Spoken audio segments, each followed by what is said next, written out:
What's going on, Game Illuminaughty? This is UTXJT the Don along with Siggy Guns and Flock. You know, we had to get him in here talking about basketball. Now, as you know, we did the Triple Threat podcast live last night. And yeah, we should have waited because the trade deadline in NBA was pretty hefty. The majority of it involved the Cavaliers. So let's get right into it and let's talk about the major trades. We're not going to go over everything, but we're definitely going to go over the major trades. So let's start off with the first one. Cleveland Cavaliers traded Isaiah Thomas, who they just got this year, and who just came back from injury, right? Channing Frye, and a protected 2018 first-round draft pick to the Lakers, Los Angeles Lakers, for Jordan Clarkson and Larry Nance Jr. Flock, let's start off with you, man. How do you feel about this pick alone that the Cavs did? All I can say is, I mean, you know, me and you we were watching it as it happened live earlier. Like, ooh, like right. Just crazy like, reaction. You see this? It was crazy. I mean, it hasn't been as much excitement in trade deadline in a while, probably since Melo got traded to the Knicks. I would say it was good and bad. It was kind of like they were hoping for the best, but yet preparing for the worst at the same time, if that makes sense to any of you.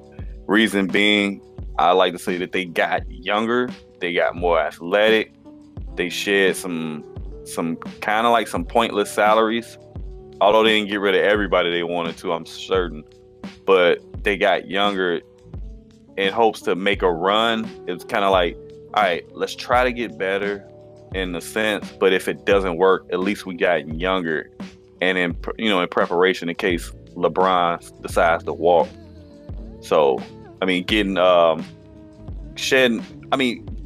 Isaiah Thomas's contract wasn't a bad contract. He just isn't a good player right now, and you can't blame him 100% completely. He's still coming off of an injury, so he's trying to work his way in, but. Getting rid of Jay Crowder. I mean, what's the other guy name they traded? Channing Frye. I mean, it's an expiring contract. So, and it worked out for both teams in a sense because the Lakers were trying to get rid of contracts, while the Cavs were trying to just get rid of players that wasn't fitting in.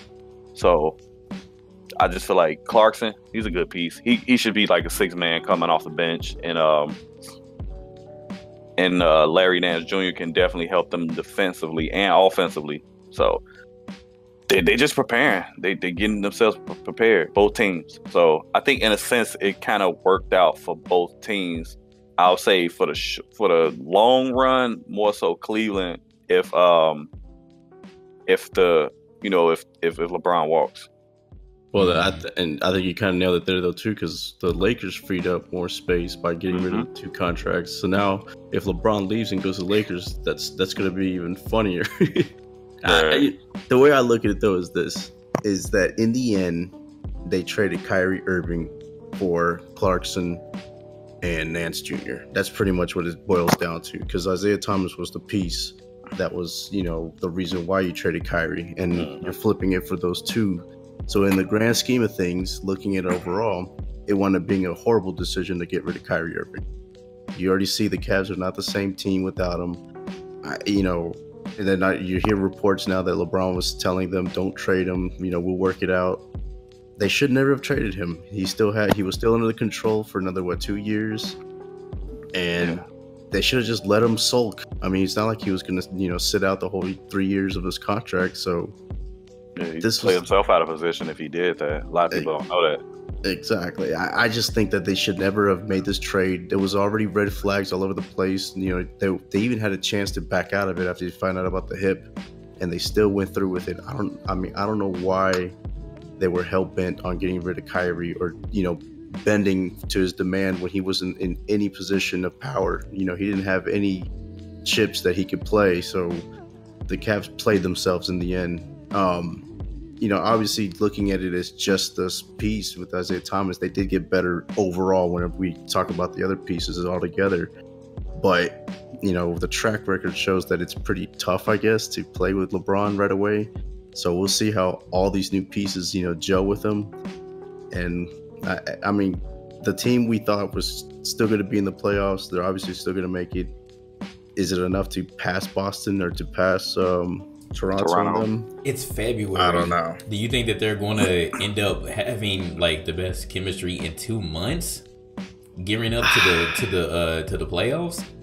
I don't know. I don't think so, because we already, like it's I harder said, for younger players to do, especially players that haven't been there. It just seems like LeBron is somebody that's hard to work with. You know what I mean? I mean, Kyrie, he got on Kyrie's nerves. Chalmers, back in the Heat days, it took Bosch and Wade a couple of months, and I mean, it just seems like he's just a hard guy to work with. So I don't know if these guys, especially guys like Rodney Hood, that's gonna be interesting. Because we're gonna get on that. Let's stick on this one. So yeah, that's why they want to jump. My problems with this trade is I felt like even though Isaiah was injured, he hasn't played enough games. Again, it's going to take more than like a good 6 to 10 games to really be able to match with LeBron. I felt like for trading Kyrie, played 15, right? Yeah, he barely even played 15 games. So I feel like again, when you traded Kyrie for Isaiah, you were expecting something. They straight traded my man like he was again the last pick of the draft. Like they were like, don't forget my guy, like you were last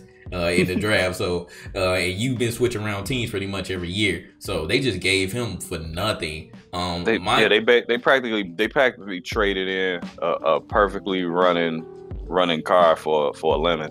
Yeah, so this is terrible. So minus the contrast, because we already know about Isaiah's contract and we already know about the Lakers giving up space. So my issue is because it's a lot of controversy with these trades. Isaiah Thomas obviously is a perfectly capable starting point guard, but apparently for the Lakers, unless they end up buying out his contract, which is an option, I feel like it'd be terrible if they end up buying it out. Just for Isaiah Thomas personally, I know it's a business, but for him personally, that would be terrible. But they're literally saying, like, because Lonzo was still injured, they're saying that they might not even have Isaiah start. And that would be terrible. I feel like Isaiah is definitely more capable than Lonzo. Lonzo hasn't even proven himself yet. I know that you want him to be the franchise player. You want him to be the face of the Lakers. But are you seriously wanting to choose Lonzo over Isaiah? Come on, Lakers fans. I had some people in my DMs, and they were literally saying, like, man, I like Lonzo. He's willing to let us win. And I'm like, but you don't want Isaiah as your starting point guard? Like, y'all just shoot anyway. So, like, he's not going to make y'all worse. So, I don't get that. And then on the other side, Jordan Clarkson, I feel like he's a capable starter as well. But he's been having issues on the Lakers where, like, when Lonzo was hurt, he ended up being the starting point guard. But he said it was too hard. So I don't understand, like, where now he has to be the starter and control LeBron. Yeah, is he gonna start? That's gonna be the next thing. Now, when this trade happened, before we even get to the next one, I was like very confused because I thought that this was all that the Cavs were gonna do. But oh no, after this, now here comes the next trade that happens. The Cavs traded Jay Crowder and Derrick Rose. Now you just gave away your starting point guard, right? And Derrick Rose, in the meantime, before Isaiah was good, was the starter. And keep in mind, he's been injured as well. And he wanted to take a break because he was reevaluating his entire NBA career. Now you traded Jay Crowder and Derrick Rose to the Utah Jazz.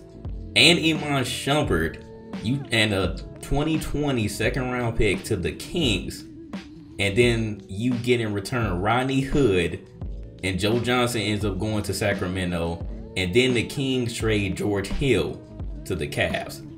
So that was a 3-team trade. So they gave away Jay Crowder and Derrick Rose and Shumpert. And you get back Rodney Hood and George Hill. So we're going to start with you, Siggy. How do you feel about this one? Because that just changed things up even more than what we initially thought. Yeah, so this is the part of the chemistry part that's going to be weird because Rodney Hood is somebody that likes to take his shots, right? So if he stays in the second unit, which I don't think they should, I think in this situation now, there's no reason for J.R. Smith to be a starter. He needs to be back in the second unit, and you can have Hood beat the second guy shooting, right? But it's going to be interesting to see if LeBron and him would coexist in something like that, because it was even hard for Rodney Hood to exist with Murray and with Rubio and all them, on the Utah side. And now Donovan Mitchell. I don't think that anyone was expecting Mitchell to, be how he was. So he ended up losing his starting job to him. Yeah, it's and he's somebody that just loves to score. He reminds me of Rip Hamilton, where he's not going to get you a bunch of other stats, but he's going to be out there trying to get you 20 points a game. And I mean, obviously the Cavs need somebody like that, but it's just going to be interesting to see if him and LeBron will mesh in the same unit. I feel like this one is even crazier because even before they got George Hill, it's like, damn, you just gave away your other point guard who was supposed to be starting since you gave away Isaiah, but then you get George Hill. So again, the question comes, who's going to start at these positions? Is it going to be George Hill? Is it going to be Jordan Clarkson? I don't know. Flock, you have any insight on this? What you feeling? It'll be George Hill. You think it'll be George Hill? Yeah, it'll be George Hill. That's why they got him. They needed somebody because George Hill could play the 1 or the 2, and then they made the move because they wanted to give De'Aaron Fox the chance to actually play because he was kind of like they were kind of like spelling one another. Like George Hill was out for a while because he had a child, so De'Aaron Fox had a chance to play. He was playing pretty good. Then De'Aaron Fox just had recently went out because he had sprained his ankle or something like that, and they were kind of like bumping heads, and it wasn't like a bad thing. It was just kind of like, okay, we want to see what the young boy can do. We're not really going to do anything this year, so why try to be that good? What's the name? I mean, getting Jay Crowder in Utah, I think that could be cool. But I don't think Derrick Rose is going to play a game in Utah. Yeah, then I forgot to say that. Yeah, they already waived him. So as soon as he went to Utah, they waived him. He's going to go to Minnesota. Chances are he's going to end up either in Minnesota or in I wrote it down earlier. I can't remember what else I said. Oh, Milwaukee. Yeah, that's what I said. Oh, Milwaukee. Joe Johnson ended up getting waived as well. Exactly. He wants to play for a contender, so there's a chance he may end up in Houston. Joe Johnson. And then kind of like the footnote in the whole thing is Dwayne Wade got traded to the Heat for a 2nd-round pick. Yeah. While all that went down. Yeah, so you literally had a fire sale for your team. You have an entirely new team. They traded 6 players, right? Yeah. Yeah, he traded the whole team. 1, 2, 3, 4, 5. Yep, ultimately 6 players. So with I want to check it out, but feel free to go check that article out on GameIlluminati.com. So who do you think is going to be starting lineup and backup? So if you have George Hill as your starting point guard, are you leaving J.R. Smith in the starting unit, or are you putting Rodney Hood up there with? Let them play it out and see who's the best player. That's why you have practices. Ronnie Hood is definitely more consistent. I mean, granted, he's younger. Neither one of them is known as a defensive marvel or nothing. I would definitely have Clarkson play with the 2nd unit because he'll have more opportunity to shine. Don't have him out there in that first quarter with LeBron and those guys. So just let him do his thing. Just let him play with the 2nd unit. That's how I would do it. But I'm not a coach. But I'm biased, so I would say Clarkson. But that's because I know I realize have his Clarkson potential. Have Clarkson come out there when Corver and a couple other guys are out there. Yeah, so, I mean he'll play better. That's where he feels more comfortable. So it's like whatever. Yeah, you can't put him in the 2nd unit. Rodney Hood was already a starter, so I think he'll be fine starting as well. I would definitely choose him over J.R. Smith any day. Definitely you gotta have Nance out there because he gives you a different dynamic, more athleticism, and so Nance is there for now until Love comes back. Yeah, right? exactly. And they're probably right in a Love spot. They might put Love back at the 5, to be honest, or they'll just take Nance off the bench, have him like Channing Frye, maybe, but they might have him in there together. I'm thinking. We'll have to see though. I mean, on paper, the team looks a lot better for sure. Like you said, younger, athletic. That's that. I mean, they went from what the oldest team technically in the league to they went from average age of 30 to 31 to 27 now. So they got younger, and in today's game, I mean, not a lot of teams are winning championship with the average age over 30. Yeah, it doesn't happen like that anymore. I haven't seen that happen since when the Spurs did it a few years ago. Yeah, that's freaking Pop. So he can do it with anybody. So, just briefly going over the Dwayne Wade situation. So, obviously, Wade wanted to come back to Miami. Like, I'm sure that's where he's going to retire. The funny thing about this is Dwayne Wade, at his age, he said, "Look, I'm about to leave right now. Like, I'm leaving Cleveland.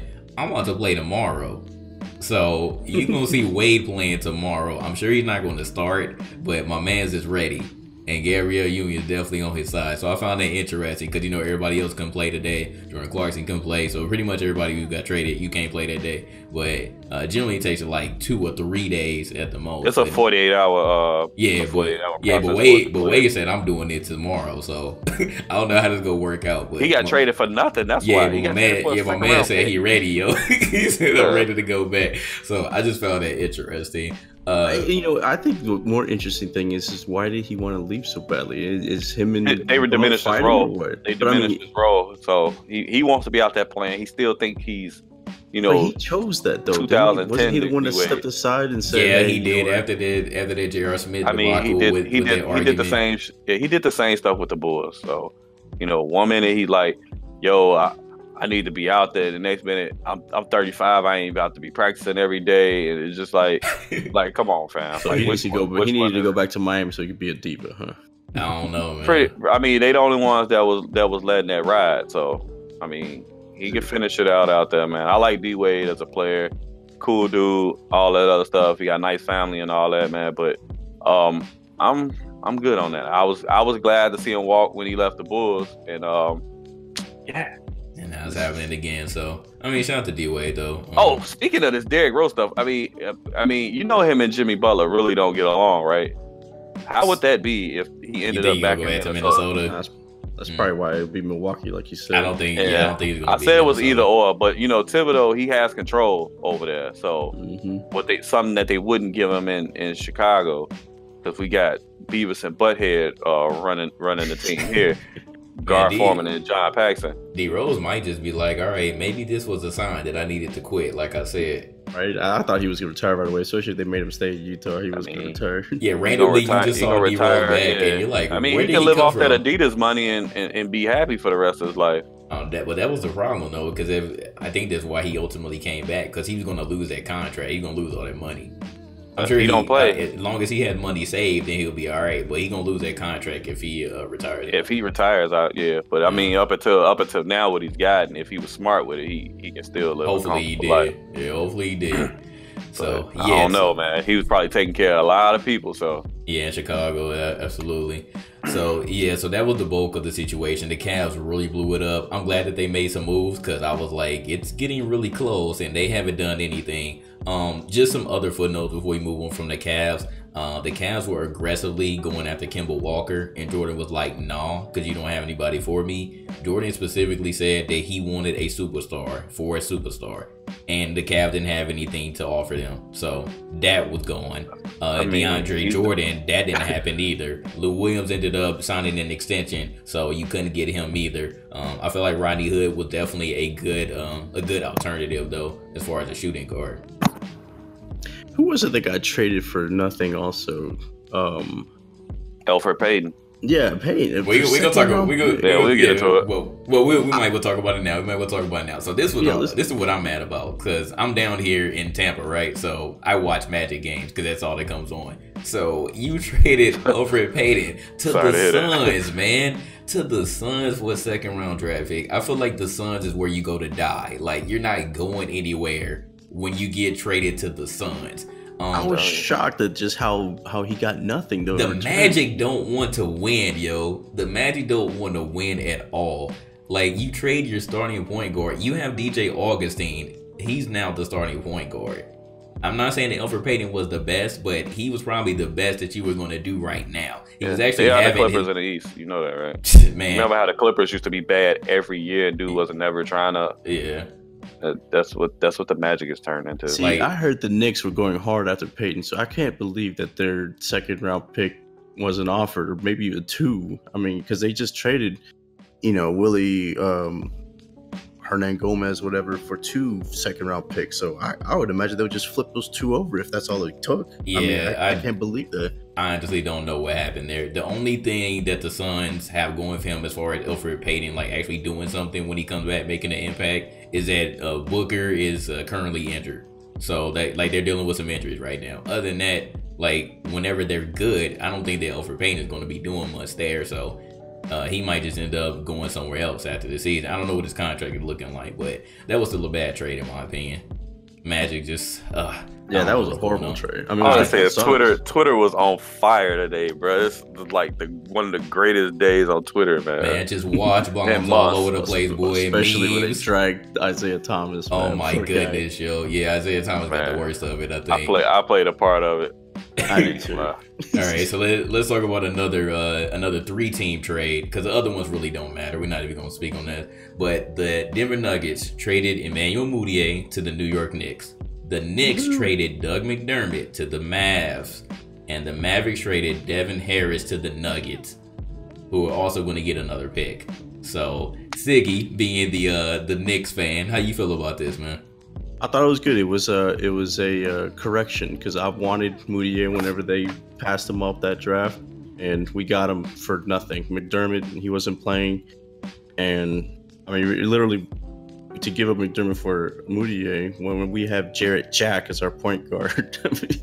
So it was a win for the Knicks for sure. Okay. Fly, do you care about this one?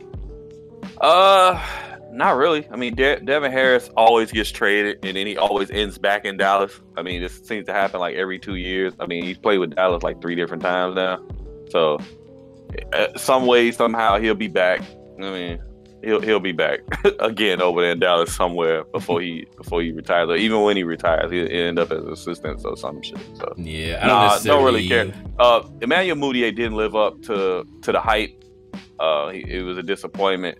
I'm just surprised that that's all that Denver was able to do, because there was some talk that they were trying to package Mudiay and Chandler. I think me and you were talking about that earlier.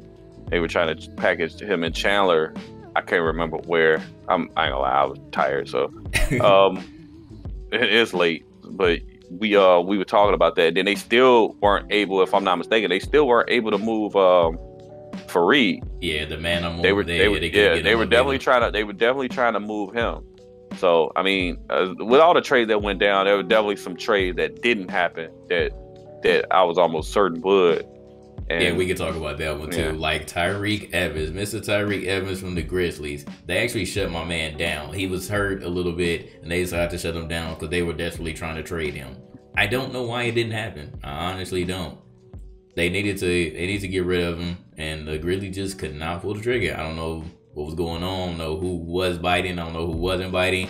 I would like to be in that war room to see what was going on with them, but that's definitely a major trade as far as like everybody else besides DeAndre Jordan that I thought was going to happen, and it didn't. There was a lot actually. Another name that came up, but it wasn't so serious because he had a talk with management, wondering like, all right, what are we doing here? Was Kawhi Leonard? No, not Kawhi Leonard, but Damian Lillard. Oh really? I didn't even know he was. Yeah, he had some. Yeah, he had some concerns, and a lot of people were suggesting that he may want to go somewhere else because it doesn't look like Portland is really trying to win. They're just trying to stay middle of the road. Yeah, they want to be good enough. Yeah, they right. Yeah. They made a move with your team. Before we get into that BS, they want to be good enough to keep the fans showing up, but not good enough to really, really compete. So it's just like, and then it's hard to get free agents to want to come to Portland. So they have to build that team the way that Oklahoma City did. Nope. Do you all remember, I think it was last offseason when like the Portland Trailblazers Twitter was like making a graphic on how good it'll be to play in Portland? And they were like, we have Damian Lillard, we have Cash. Right. I was like, come on, man. Like, it was like the wackest pitch ever for you to play for Portland, but yeah, so they ended up making a move anyway. Didn't trade Damian Lillard, but they traded Noah Vonleh and Cash to the Bulls for the rights for a 32-year-old Serbian named Milovan Rakovic, who is currently playing in Switzerland. So So good job, Flock. Next. So, I don't know what they doing here, man. I mean, was- is this like I think I know what Portland was doing when they did it. They did that move to get under the luxury tax. Yeah. So it was a luxury tax move for them. I don't know how many years Vonleh has on his contract, but I mean, he had a lot of hype coming out of college. I think who drafted him? Was it Charlotte that drafted him? If I'm not mistaken. But either. I think it was Charlotte that drafted him. I could be wrong, but I'm sure I'm right. Charlotte, I believe, drafted him. He didn't work out, and yeah, they shipped him to Portland. They shipped him somewhere, but they got rid of him. Hopefully, this is like the last year of his deal, and it's going to be an expiring contract anyway. Because my thing is, the Bulls don't even know how to tank right. That's Not crazy. like Vonleh is going to be this big help off the bench. I mean, he only averages 4 points a game and 4 or 5 rebounds. So he's not, he's not going to come off the bench and be like this huge spark or nothing. So I just don't want them taking on more contracts. Yeah. That's I don't understand that one. Kind of again a bonehead move, but I guess the Bulls think that they know what they're doing, so it is what it is. I guess we'll just run through the other ones. So we'll say that everything else that happened. So the Atlanta Hawks traded Luke Babbitt to the Miami Heat for Okaro White. I don't even know who that is. Okaro White. I don't. I've never even heard who that person was. Right. The Pistons traded Willie Reed in a 2022 second round draft pick to the Bulls again for Jameer Nelson and a 2022 second round draft pick. So they just swapped picks. Yeah, they just swapped picks. The Pistons also traded Bryce Johnson in a second round draft pick to the Memphis Grizzlies for James Ennis. So that's the only move that the Grizzlies made. We already talked about the Portland one. The Pelicans traded Dante Cunningham to the Brooklyn Nets for Rashad Vaughn. And then the Toronto Raptors traded Bruno Caboclo to the Sacramento Kings for Malachi Richardson. So Was that G League? Yeah, I don't. Yeah, exactly. Like I don't even know, man. These are like C League players, man. These are freaking trash. The trash can players who just come in and play like 2 or 3 minutes, man. Roster spot players. So again, those don't matter, but that's literally everything that happened today. So again, the Cavs are the major ones, man. I'm so surprised that they made. They obviously won the trading deadline, and they and I actually say the Lakers too, because the Lakers, we talked about it before, they freed up much needed cap space, and if it happens to where Isaiah Thomas is like really really good, let's say they put him at shooting guard or Lonzo at shooting guard, and it works. Now you still have two spaces that you can fill, and if Isaiah is one of them that you might want, at least you still can get somebody else at a max contract there. Right. So if it's Paul George that you're wanting, you can build those two. Or if LeBron does opt out, obviously that's going to be the one that everybody's talking about. Or it could be LeBron and Paul George, but the Lakers, they made the space to have both of them if they want. That's crazy, man. I really want to know how both of these lineups are going to work out. Who's going to start and who's not. That's what I'm more worried about than the actual trades themselves, because it's a lot of situations that could happen. But what will be the right lineups for both of these teams? Definitely the Cavs bench looks a lot better now. Oh, I mean, absolutely. if you just think about it, you know what absolutely. I mean? They actually have some shooters, because that's what they were lacking. Kyle Korver, he's been super off, so he's not really doing anything off the bench. Iman Shumpert's been hurt. Dwayne Wade is old, so it's really just crazy. JR has just been out there non-existent. Yeah, JR been non-existent until the last 2 games that he played. Now he want to score.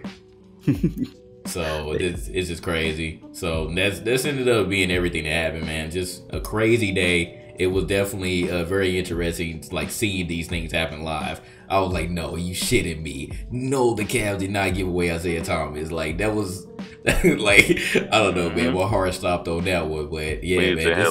Whoa, whoa, yo, you see this? Yo, what happened? Yeah. Man, I'm telling you, look. Man, oh man. So that's the NBA for you. Anything can happen. These are trades that you will literally see on 2K and not in real life. These things are happening for real now. Yeah, that was the Cavs. were The Cavs, they look like, I'm telling you, it just looked like me playing my GM, bro. That's what that was. What's funny is that I was thinking, what can the Cavs do to make trades? And I never thought about trading Isaiah Thomas, but that wound up being like what they needed to get. Why not? Who didn't think that? Who didn't think that they had that shit in their sights? I knew it was a chance that they would. All right, after these meetings, these secret team meetings, and Isaiah apparently the one sparking off the hunt on Kevin Love, and everybody thinking that Love's gonna be traded. Isaiah, you ended up being the one getting the axe. I think LeBron ends up liking Kevin Love a lot more than people think. Mm-hmm. Yeah, he actually respects my boy. So again, that's just very, very surprising. I didn't think that. I remember we were talking about the Cavs problems, which we do pretty much every year because they're one of the only teams that end up having this problem in the second half of the season or the first half of the season. I thought that they needed a big man because Richard Thompson ain't shit. So I thought they needed a big man, but then I was looking, I was like, y'all don't really have a shooting guard. But I think that they definitely fixed that problem. You couldn't get Lou, but I think Rodney Hood and Jordan Clarkson are definitely much better. So I think that they definitely won. I think they definitely won the trade. I mean, it was kind of hard. I mean, you traded everybody else, so I don't think any other team could really match that as far as major moves today. So it is what it is. Is there anything else that you all wanted to discuss? No, it was definitely fun, and watching Twitter, that just made it even better. Like every time something happened, the memes and stuff like that, man, it was just wonderful to me today. Yeah. What about you, Siggy? The memes were hilarious. Or no, just kind of a side note. Cannon got dropped for by the Suns to make room for Peyton, but they said they'd take care of everything for him, and that he could stay with the team, use their facilities. Now that I was about to say, he got no choice. They're like, they're doing him a favor. He got injured on the job. I've seen that shit as it happened. Yeah, he was still kind of. I think they probably had to just reassure the public that, hey, we're not the bad guys here. We're just letting you guys know that this is going to happen as a roster move. But well, we are definitely going to see, man. Next week is going to be a totally different dynamic with these teams, man. I'm definitely interested to see how this all plays out. Do you think it's still enough to beat the Warriors or the Rockets? No. It might be enough to take the Celtics to 7 games. Yeah, that's about it, huh? Yeah, I mean everybody knows Toronto ain't ready for prime time. Oh, no, absolutely not. They always frog up. I don't care how good their team is. They always frog up. So I think Toronto is, unless they pull off a miracle. Yeah, and actually Toronto, get their stuff together. It's funny because Toronto is like one of the only teams that are not dealing with injuries right now. The Wizards, they don't have Wall anymore, so they're not going to get anywhere. Boston is pretty healthy right now. Long as Greg Monroe comes, and that's going to be even worse for anybody else. I mean, you got to give Boston credit because they're still doing really good. I'll definitely give them credit. Without Hayward. Yeah, They did way better. Like those young boys, Jason Tatum young boys and Jaylen Brown. Jaylen Brown, he's like a different player, Absolutely. And that good trade with the Cavs. All right, exactly. How they finessed them. Like, hey man, you can hide this Brooklyn pick, man. we rather take a bona fide star than a prospect that might be. You know what I mean? Everybody was saying that Danny Ainge is a genius, boy. I mean, he an expert finesser, that's for sure. Because he definitely finessed Dan Gilbert now. I know Dan Gilbert probably be like punching the wall, boy. But, I mean, stuff like that might play a part. But I mean, my thing is, if you LeBron, do you really want to go run and chase a championship somewhere else? Like, if you as great as we all think you are, why isn't everyone trying to come to you? Not washed up, not washed up players, not D-Wades of the world and stuff like that. Why don't great players want to play with you, come to you and play and win with you? Because they can figure, all right, look, I ain't never even been to the finals. Let me go here. I'll take a little less money. Let me go here and come play with this guy. Like, I just don't understand that. If you're the best in the league, people should want to come to you and win with you. I'm telling you, man, he must have a bad rep as a teammate. I mean, he does. I can see that. Yeah, it's gotta be. But when you constantly shove down everyone's throat since the age of 18 and everyone telling you the best, you the best, you the best, my thing is, how much help do you really need? You know what I mean? Mm. You need this much help just to get out the East. It's like, this is getting bad. I mean, you gotta think, man. He's carried a load, man, for a long time with this team. I mean, in the league, period. So his body is starting to wear down just a little bit. So, you know, he's not gonna be able to do it all. He's gonna burn himself out. So I see why they trying to make moves, but this team that they got it's an improvement. They got younger, but it's still not gonna be. Yeah, I don't think that they're elite. They're still not elite yet.